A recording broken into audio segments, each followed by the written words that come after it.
I'm Dan Dupee. I'm an elder at North Park Church. I'm pinch hitting for David O'Leary, who's getting a well-deserved break. Always want that for our pastor. He works really hard. And I've learned a lot from his preaching. Who knows? Maybe God will do something today with us in this room. I pray that he will. I had one prop to bring today and I left it at home. Not a great start.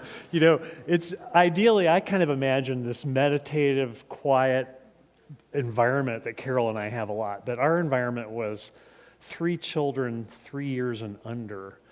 And that wasn't meditative or quiet, but it gives me great empathy for the parents of young children in the room, which may have been the whole point. So here's my invisible quarter that you have to imagine that I have in my hand, and I'll use it more than once.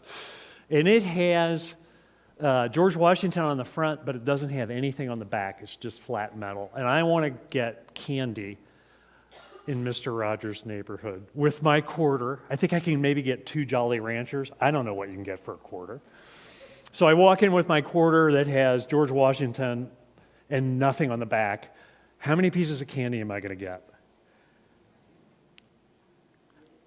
If it has something on the back but no George Washington on the front, I'm getting nothing, right? A coin has 2 sides. The greatest commandment has 2 sides. Let's listen for what those are. You can put that up. Could you bring me the bulletin? There we go. Thank you. But when the Pharisees heard that he had silenced the Sadducees, they gathered together, and one of them, a lawyer, asked him a question to test him. Teacher, which is the great commandment of the law, in the law? And he said to him, you shall love the Lord your God with all your heart and with all your soul and with all your mind. This is the great and first commandment. And a second is like it, you shall love your neighbor as yourself. On these 2 commandments hang all the law and the prophets. So just as a quarter has 2 sides, if it's going to be used as legal tender, the greatest commandment is actually 2 commandments. Love the Lord your God with all your heart, soul, mind, and strength, and love your neighbor as yourself. 5 weeks ago, which was like a lifetime ago, I talked about loving the Lord your God with all your heart, soul, mind, and strength. And as we talked about that, there were a handful of things that stood out, at least to me. And one was that loving God with everything you have is a natural response to what he's done for us. I mean, he made you, he imagined you, he made you in particular ways. He gave you life, he gave me life. He not only did it once, but on an ongoing basis, he gets us up, puts air in our lungs, and gets our feet moving. There's so much to be thankful for. He should be worshiped for those reasons and many, many, many more. He should be loved. But our problem is we love out of order. That's one of the things we looked at. It's not so much that we love bad things, although that can be the case for things like addictions. It's that we love good things inordinately. We love them as if they're ultimate things. We put other stuff and other people in the place of God. And we order our lives around those things or those people. And they become for us the thing that we fear, the thing that controls us. So we have a problem of disordered loves, and then the remedy for that is not willpower. It's not effort. You can't do what is required in order to love God with everything that you have. It doesn't work. I've tried it. Trust me on this. What you can do is begin to understand God's love for you. And that will change you. That will change your heart. That will change your mind. That will change everything. It will give a heart that has the capacity to love God and a heart that has the capacity to love our neighbor, which is what we're talking about today. what we'll do is talk a little bit about where Jesus gets this from in the first place. Then we will look at the parable of the Good Samaritan. We're going to call it the Jericho Road story. And then we'll land the plane with some practicalities relative to loving our neighbor. Sound good? And you'll be out of here in time for lunch. Okay. That was a joke, I think. I hope that was a joke. I'll tell you a little more about that later, I think. So, where is Jesus getting this from? Loving the Lord your God with all your heart, soul, mind, and strength is from the Shema, the call to prayer in Judaism still, at the beginning and end of every day.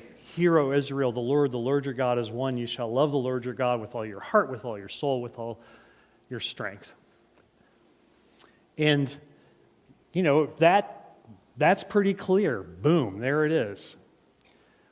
But this love your neighbor as yourself thing comes from a different place in the Torah, Leviticus 19. And here's what it looks like. You shall not take vengeance or bear a grudge against the sons of your own people, but you shall love your neighbor as yourself. I am the Lord. There are two love commandments in Leviticus 19. This is the second one. You shall not take vengeance against the sons of your own people. The next one would be, when a stranger sojourns with you in your land, you shall not do him wrong. You shall treat the stranger who sojourns with you as the native among you, and you shall love him as yourself. For you were strangers in the land of Egypt. I am the Lord your God. So these two commandments stand out in Leviticus 19, and my source here for a lot of this from this part of the Old Testament is Rabbi Lord Jonathan Sacks, who was the chief rabbi in England for years and years and years, really well respected. And what he notices is the context for these two commandments, and they are, in Judaism, observant Judaism, they are taken together as the two love commandments from that part of the scriptures. But what he notices, he says, it's interesting, Leviticus 19 is a chapter on holiness. It starts this way: be holy because I, the Lord your God, am holy. And Sacks says, look, the priesthood had been called to holiness. People who were ordained into the priestly office in Israel were called to holiness. But this is a call to the whole nation to be holy as God is holy. Now, we just sung all these songs about holiness. Holy, holy, holy. When you want to emphasize something in Hebrew, you say it more than once. When you say it 3 times, you're really serious. And holy, holy, holy, that's God in his differentiation, in a sense, and his singularity. God who is God alone, who was and is to come. There is nobody like that. Nobody else has eternal existence. There's nobody else we can imagine having these heavenly creatures, cherubim and seraphim, bowing before. There's nobody else with that purity. There's nobody else like God. He is separate. He's distinct. He alone is who he is. The calling of the people of Israel to be holy is a calling to be distinct, to be called out, to be the people who belong not to anyone or anything else, but to God, and to show a distinctive way of living as a consequence of that. Now, it's interesting, what Sacks says is this is an odd place to have 2 commandments about love. Because what do we know about love? It's really messy, right? I mean, if you don't think love is messy, awesome. I think it's messy because you have to engage in the issues, problems, whatever, of another person. You have to go there. If you're going to love somebody, you got to identify with them. You can't just do an arm's length thing. As James says, you can't just tell somebody who's hungry, be well. you got to give them some food. Love is costly, and it feels sort of like the opposite of holiness. But, we're singing these songs and boom, the penny drops. It's like, no. This is an expression of God's holiness.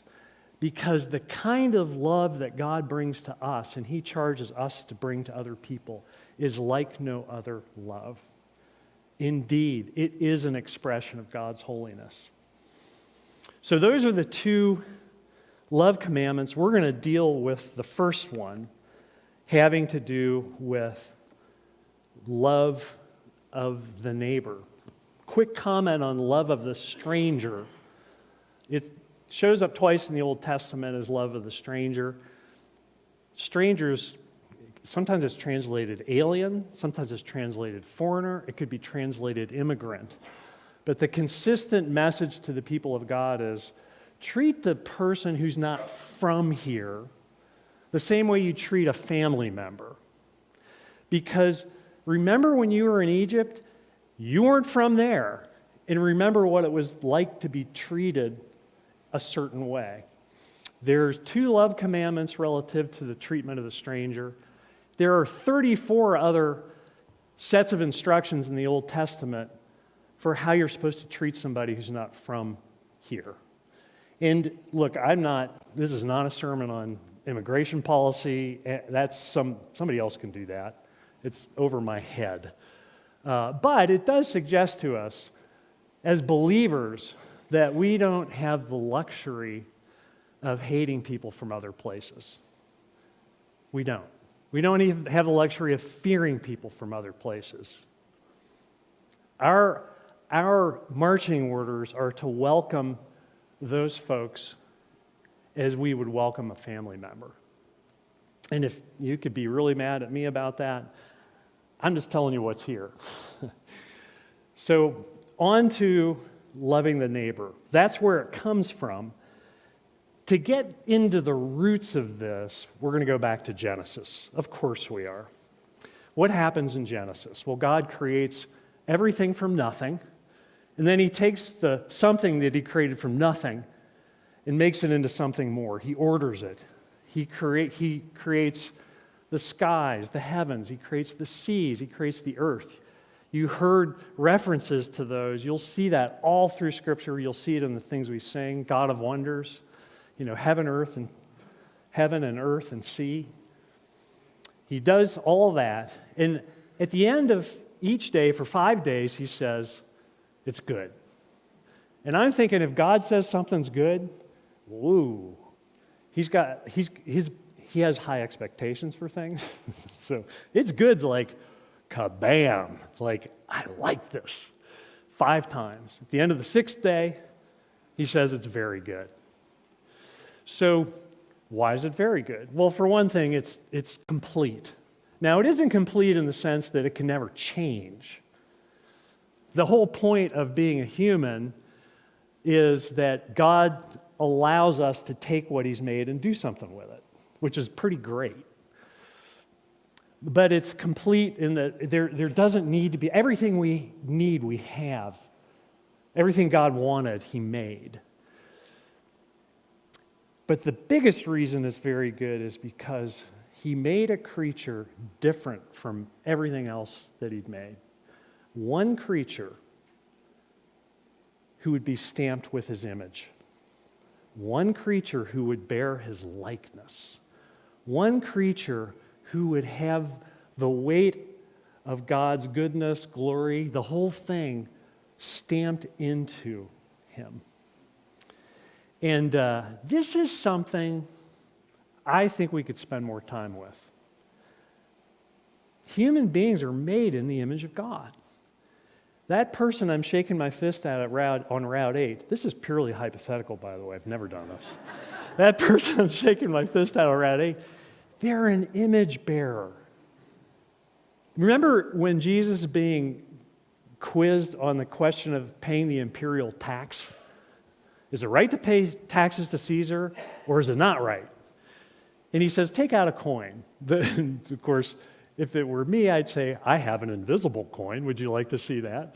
Take out a coin. Whose image is on the coin? Why? Why, look, it's Caesar. Well, give to Caesar what is Caesar's. So he answers the question on taxation. But then he goes one step further. What does he say? Give to God, render unto God what is God's. And where is God's image stamped? It's stamped on us. Stamped on you, it's stamped on me. And I just wonder what would happen if when we walked out of here, we could treat all the people that we meet, including our family members. That may be the hardest one. I'm pretty sure everybody else is created in God's image, but my brother, not so much, right? We could, if we treated people as if they had that kind of value, what would happen? What would happen? So, humans, three things about them. We're made in the image of God. We are made for community, and we are sinful. Now, if we could go down to the next slide, we'll see a couple of core values from the family business I was in for years. My family ran a temporary help service, a temp service. And like now, people don't even know what that is. Does anybody, who knows what a temp service is? Anybody? Anybody ever work as a temp? Yeah, you're my people. We did. Listen, if your family has a temporary help service, you always have a job. Whether you want a job or you don't want a job, you got one. So a temp service works by people that are looking for work on a short-term basis or a longer-term basis, and companies that are looking to hire somebody or need somebody for like a sick leave or a maternity leave or a vacation or they're getting really busy. And being a temp isn't always great. People look at you oftentimes like, if you could hack it, you'd have a job like mine. Or you do great work when you're there and people are kind of like, okay, cowboy, slow down. You're making us look bad. And I know this because I used to meet with a group of our employees on a regular basis, and they would tell me what it was like to do the work. And I did the work myself. So these two core values, respect for the individual and belief in the dignity of work, come right out of Genesis. They informed everything we did and how we ran our business. And you know what the most important thing was for our temporary employees? Every time we did a survey, it wasn't wages, it wasn't quality of the assignment, it wasn't the work, it was being treated with respect. That's what people want. That's what they want. That's what we want. Yeah, you could take it all back to Seussical. I was hoping Belle would be here this morning. There's Belle, okay, because Seussical the musical, Belle Brown was the cat in the hat. How about that, right? And it's a story based on Horton Hears a Who, and it has this line in it: "A person is a person no matter how small." No matter how small. What an incredible, I don't know, Dr. Seuss was having a good day that day, I think, right? A person's a person no matter how small. All right, back to the question then of what it means to be human. So we're made in God's image. This is the truth of who we are. It's something worth thinking about. We're made for community. There's only one time in the first two chapters of Genesis where God says it's not good, and that's when he sees, look, it's not good that man should be alone. And that is the creation of the woman. It's the differentiation of the sexes. It's like these two together make the image of God. And that's, again, sermon for another day. But this is also the beginning of human community, right? We are made for this. Sometimes I feel like we got a lot of us, me included, who are doing life as if we're in a singles tennis match. But even a singles tennis player is on a team, right? We're in a team sport. We're made for this. We're made for each other. We're made for community. Finally, we're sinful. It's like, I wondered when you were going to get to that. And I'm going to say two things about this, and one of them just makes me laugh every time I think of it. I've forgotten this story, and I'm using more imaginary quarters, like this is that day. So I'm visiting with a dean of students at a school in West Virginia. This was years ago, doing this for my job. And she had two kids at home, I think a daughter and a son, kind of elementary age. The daughter was older, and apparently the daughter liked to pick on her brother a lot. And so she sat them down at the kitchen table. She had this genius idea. This couldn't fail. And she has a bunch of quarters, and she looks at her daughter, and she says, okay, every 15 minutes you can go without hitting your brother, you get a quarter. So she starts sliding quarters over. It's 1 hour, $1, 2 hours. There's about $4 worth of quarters over in front of her daughter. And just go 15 minutes at a time without hitting your brother. And her daughter looks at the quarters, looks at her mom, takes one hand and sweeps all of those quarters into her other hand, hands them back to her mom, and slugs her brother. It's kind of like who does that, right? Like, what is that? That's insane behavior. And that's who we are. I mean, really, that's who we are. I mean, you may not do that, but here's the thing about being a sinful person.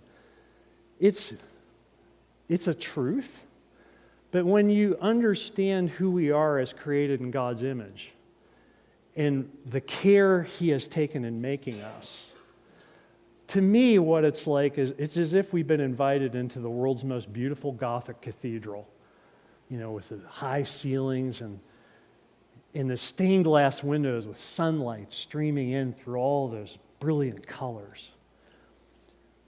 But we've come into the cathedral with a rock. And we find the most beautiful stained glass window there is, and we chuck a rock right through it.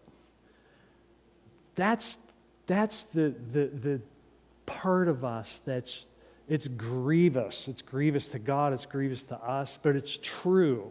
And it's important if you're going to love your neighbor, and I'll tell you why. I had a coworker who didn't believe in human sinfulness. And she wasn't very nice. And I think when you don't believe that we are broken as human beings, when you don't believe it about yourself, when you don't believe it about others, you keep expecting something to happen that's not going to happen. Because people are going to screw things up. You're going to screw things up. As Nancy prayed, today, thought, word, and deed, we're going to need God's mercy because we're going to do stuff wrong.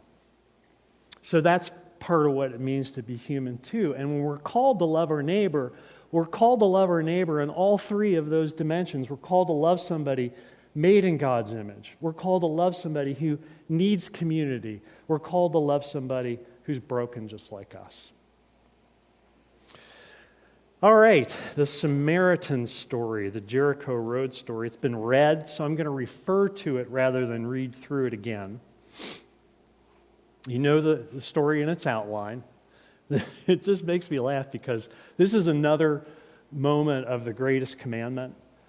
It's like, okay, we see it again. This time it comes out of somebody else's mouth. Love the Lord your God, love your neighbor as yourself. And I think if you talk to the person who gave that answer to Jesus and they were debriefing the conversation, they would say something like this: in hindsight, that would have been a good place to stop. But they didn't. They wanted to justify themselves, so they said, well, who is my neighbor? It's like, don't do that stuff with Jesus. It's not going to go well with you. This is going to have an ending that's going to make you super uncomfortable.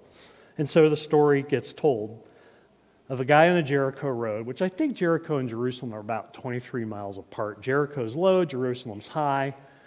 So this road got traveled a lot. He gets beat up, he gets left for dead. He's a mess. And we see two religious people walk by him, and there's two possibilities here. One is it's just Jesus saying, another example of religious people being hypocritical. I think that's a little harsh, and I think there's some evidence to suggest something different. For the priest and the Levite, they likely lived in Jericho and were either on their way to Jerusalem or on their way back for a rotation of about 2 weeks of priestly service in the temple. They were going to do their job, or they're coming home for doing their job. If they were going to do their job in Jerusalem and they touched a dead body, they'd be quarantined. Like they couldn't do their job. They wouldn't be allowed in. It would be like people that tried to go to Hawaii during the pandemic. It's like, you remember what Hawaii did? 14 days in a hotel room by yourself. And then you can go to Waikiki Beach. It's like, I don't want to go to Hawaii. I just want to go home. Why am I here? That would be essentially what would happen. They couldn't do their job. If they were on their way home, they were likely carrying the fruit of their labor. They were paid from offerings, usually with goods, food and other stuff. If they touched the body, they were quarantined, and the stuff they were bringing with them was destroyed. So this was going to cost them more than a minor moment of inconvenience, I think. Now, it's possible that interpretation's wrong, and it really is like the VeggieTales interpretation. I'm busy, frightfully busy, more than a bumblebee, more than an ant, and this is really about pace of life. That's a more contemporary understanding. So that's the story with them. The Samaritan, the hard part about this story, and I've been thinking about it, and I've talked to people, and I still don't have a satisfactory answer. Jews and Samaritans really did not like each other. Okay, the Jews considered the Samaritans sort of traitors. They settled, I think, during the exile, maybe at the end of the exile, but they intermarried with people who were in the land and came up with this hybrid version, which theologically is called syncretism, and it's not good. It means you're trying to mix worship of the holy, holy, holy God with other gods. No. So it wasn't just they didn't like each other. I think Jews felt pretty justified in saying, like, look what these people have done. They're terrible. They're disrespectful to the Lord God. And so they hated the Samaritans, and what did people do when they're hated? They hate you back. That's kind of how it works. So finding some contemporary example for us to understand what it was like for Jesus to drop this bombshell in the middle of the story, the Samaritan being the hero, I don't even know how to get there. I mean, who do you kind of not like? If you're thinking globally, you can remember the Balkan War. Think Serbians and Croatians. If you've been to Greece, think Greeks and Turks. Think who has eternal enmity? Israelis and Palestinians now. Whatever that is for you, whoever it is, you just don't like them. And don't tell me I love everybody. Yeah, okay, good. Talk to me afterwards, and just let me touch your finger so I can have what you do. So that's the hero of the story, is the Samaritan. That's the person who does the neighborly action. And then the thing ends, and Jesus just says, go and do likewise. And really, on one hand, it's a complicated story, turned upside down, because the Samaritan's the hero, and does all the costly things. Uses his own supply of wine, his own supply of oil, his own donkey, and so forth. But the end of it's pretty simple. Go and do likewise. So what does it mean for us to go and do likewise? How do we get there? And I think the one cautionary note here is, this is a very dramatic parable. In fact, the parable may actually have been rooted in something that actually happened. But it's a nearly dead person that gets rescued. I mean, it doesn't get much more dramatic than that, right? And you can kind of rehearse, would I have the courage and the compassion to be the Samaritan? Could I be that person? And that's not a bad thing to think about. The problem is while you're thinking about that, opportunities to love your neighbor are just whipping by right in front of your face. Maybe you're in your own household. So we want to bring this in closer to the things that we experience every day. The first thing, everyone we meet is an image bearer. I'm beating this thing, I'm going to beat this drum. I need to hear it beat for me. Everyone we meet is an image bearer. They have value, they have worth, they have dignity. We are who we are when we are interrupted. I hate this. Like, if I was writing the sermon today, I'd just take it out. But I already had it in there last week, so I kind of have to say something. This is courtesy of C.S. Lewis. Thank you, Professor Lewis. Yeah, we are who we are when we're interrupted. Whatever kind of spills out of us at that moment, that's what's there. That's what's there. The third point here I want to make is from a book that I haven't read. So it's always a little bit like, cool, recommend a book you haven't read. Ooh, go easy on that one. Somebody I trust has. John Mark Comer preached a sermon on this text, and he referenced this book, and I thought what he had to say was really good. The title of the book tells you almost everything. It's a Japanese theologian, Kosuke Koyama, and the point of the book is this. 3 miles an hour is what? It's walking speed. It's a comfortable walking speed. And this is the speed at which God moves.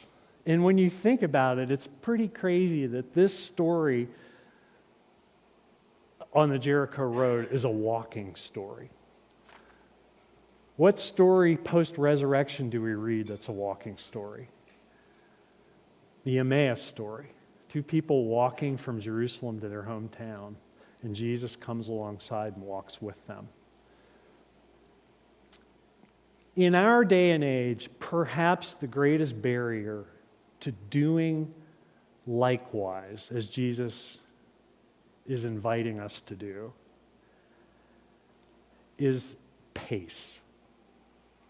It's speed. It's haste. It's distraction. You're going to fail to meet 100% of the needs of your neighbor that you never see.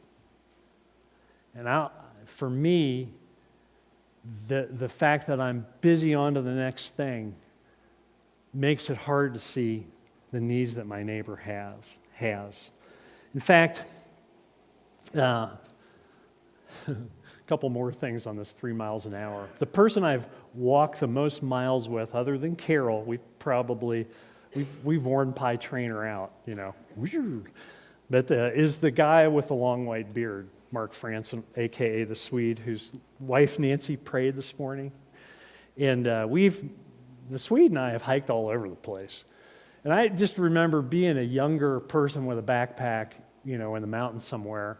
It's all about how many miles you can cover, right? It's like, we're gonna see everything, we're gonna go. The problem is when you're hiking at 4 miles an hour in the mountains, you miss stuff. Now, he doesn't miss anything. Like, he sees a deer 150 yards away. I don't even know. He's part some other kind of animal or something. I don't know. But all those times and all those hikes and all that speed, I just think sometimes, boy, I miss seeing a lot. I missed some flowers. I missed some birds. Who knows what I missed? But I was too busy covering ground to see what was in front of me. The other funny thing that happened to me, this sermon was all set a couple weeks ago. Things turned in, but you never know how it's all going to play out until you actually talk the sermon out loud, at least for me.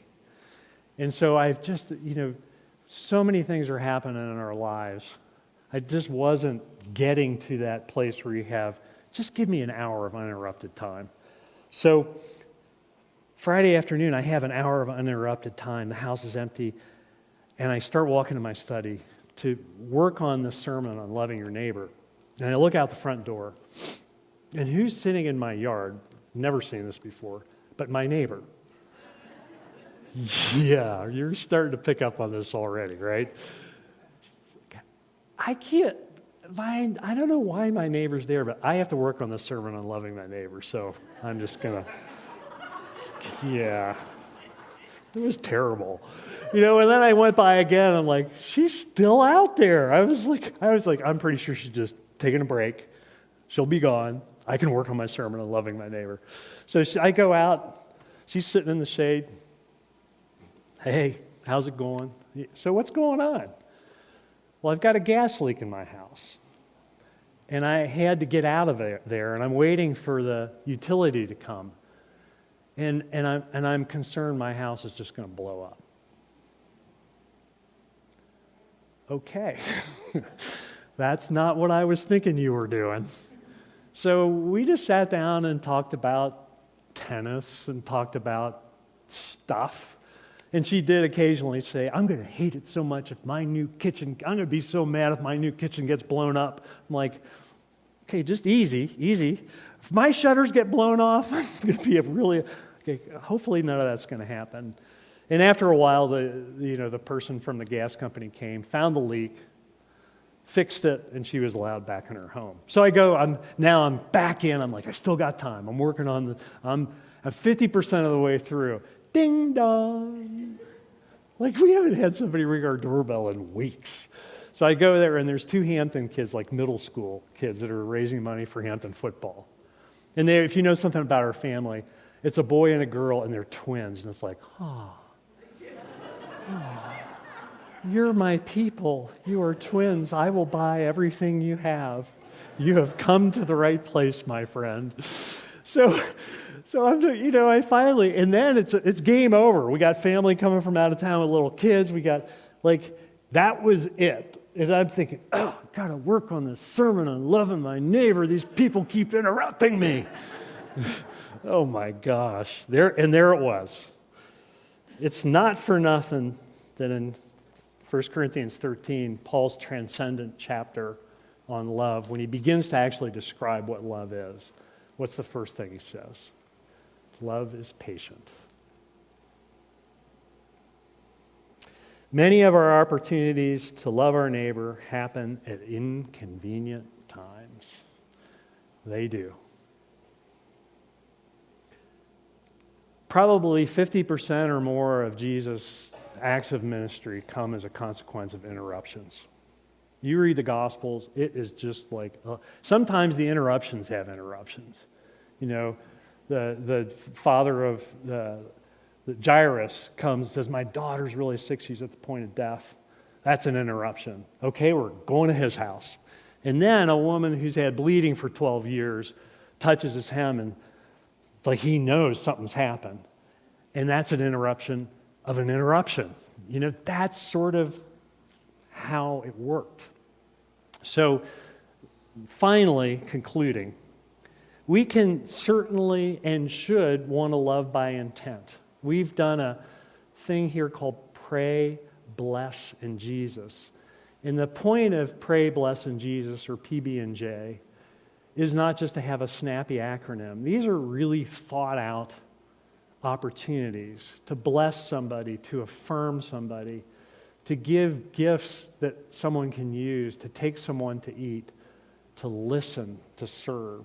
Do you know what happens when we listen to people? When we just be quiet and let them talk? How many times have you had that and somebody says, they just get it out and they say, thank you, I feel so much better. Or the big problem they had, they're like, I think I'm going to be okay. So these acts of service, some of them are interrupted, but a lot of them are things you think through and plan and do, inviting somebody out to eat, for example. And then there's loving by response. Loving by intent, and then loving by response. Just asking God to give you a heart for whatever or whoever's in front of you. And I think I'm supposed to have a word for parents of small children because I've had them in my house this week, and they are driving me nuts. That's not exactly true. I can't tell you how fun it's been to spend better part of 3 days with an 18-month-old.